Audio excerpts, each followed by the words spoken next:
Okay, so we're going to discuss both 0.2 and 0.3 in this video. 0.2, if you've watched the previous video, is quite similar to 0.1. We are instead just adding gradient partitioning. This is because we only need on each GPU to have the gradient shard corresponding to the optimizer state shard in order to update the parameters. So therefore, it makes sense to shard gradient as well, just like we are doing with the optimizer states in 0.1. And this also means that when we do gradient accumulation, we only need to keep 1 over the number of GPUs percent of gradients for each one when we accumulate gradients, which will also lead to a very massive improvement in GPU savings, because instead of accumulating gradients across all GPUs, we only accumulate each slice of each GPU. And it's easy to see now that sharding the gradients will give us a bigger memory improvement over the baseline, 8x as opposed to 4x with the optimizer sharding. And yeah, like I said in the previous video, we're kind of going to skip the formulas here.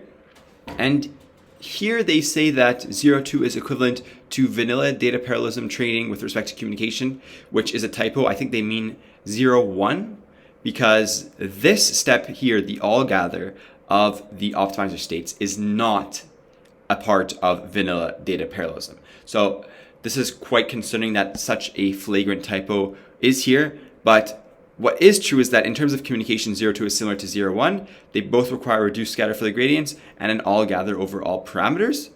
And there is really no real overhead of using 0.2 over 0.1. And this means that it's literally free lunch. Or rather, 0.1 really doesn't make sense in terms of existing, because you're sharding the optimizer state, right? And this implies that you only need those sharded gradients to update the optimizer. So why is there a middle step where you still keep all of the gradients and shard the optimizer? In my opinion, there should have never been a 0.1. We should have just jumped straight to 0.2, because as soon as you shard the optimizer, then it implies the sharding of the gradients. But that's all for my rant today. Luckily, since we already talked about 0.1, 0.2 is really short because it's so similar. But now we're going to talk about 0.3, which is also adding parameter partitioning, which basically means that, I think I skipped it, but it's up here. We only keep the parameters for that specific shard.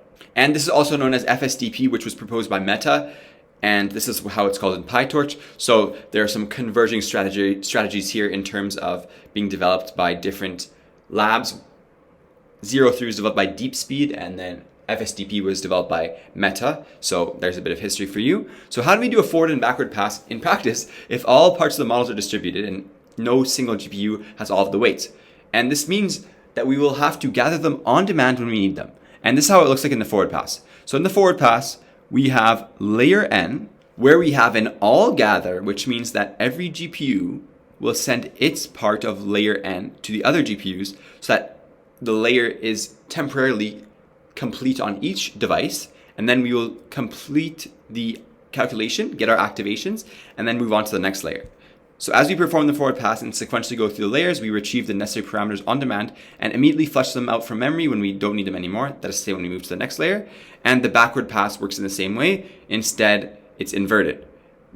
This is when we're producing the gradients themselves. So we can see here that we come into the layer n, and then we will gather across the devices to ensure that we have the parameters to actually perform the backward pass on each device.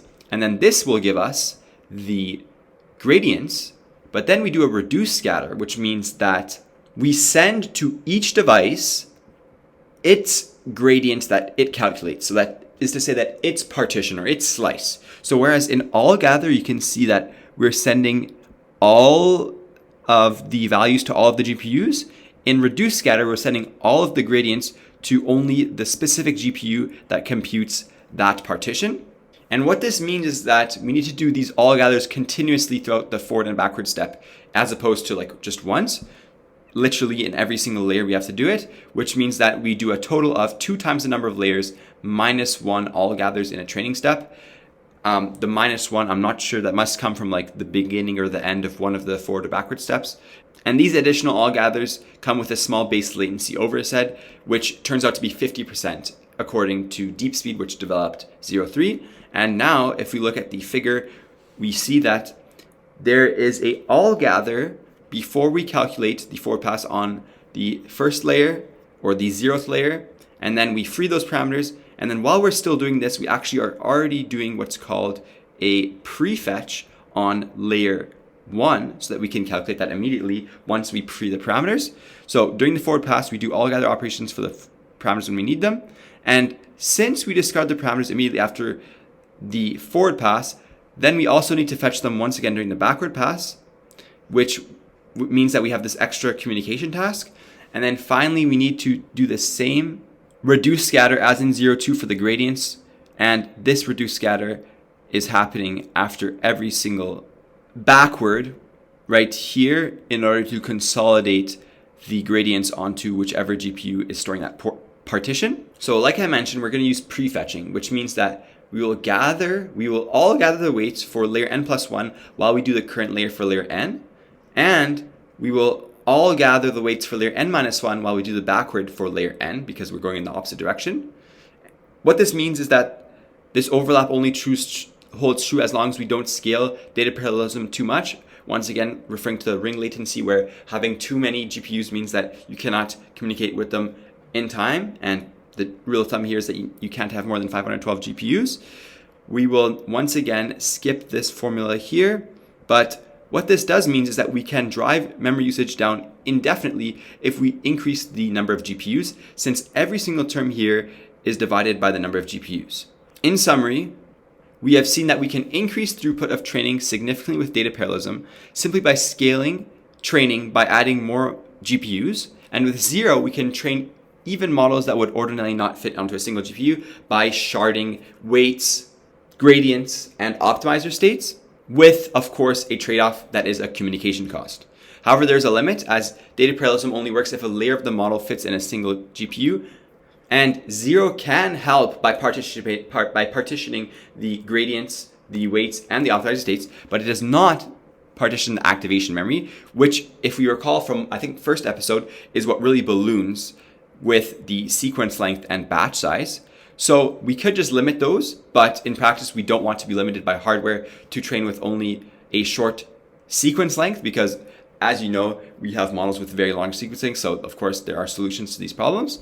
And one quick note here that if you want to learn more about fully sharded data parallelism, which is similar to the 0 redundancy optimizer, then definitely check out this blog by referring to the Ultra-Scale Playbook on Hugging Face. And now if we look at this graph here, we will talk about the fact that even though we have 0, there's still the problem of the activation. So without 0 at all, we can see that for 1,000, 4,000, and 16,000 sequence lengths, we are still surpassing our 80 gigabyte VRAM limit. With 01, this is improved for the first 2 sequence lengths. It's the same thing for 02, and for 03, we barely can fit a 16,000 token batch length per GPU with an 8 billion parameter model, and in this case, it's all taken up by the activations. So to overcome these issues, we will have to discuss the orthogonal axis of parallelism, which is tensor parallelism. Unlike 03, which relies on heavy parameter communication, tensor parallelism proposes to shard parameters, gradients, optimizer states, and crucially activations across devices without requiring any communication of model parameters between GPUs. If you think this is black magic, well, tune into the next episode and you'll see if it is or not.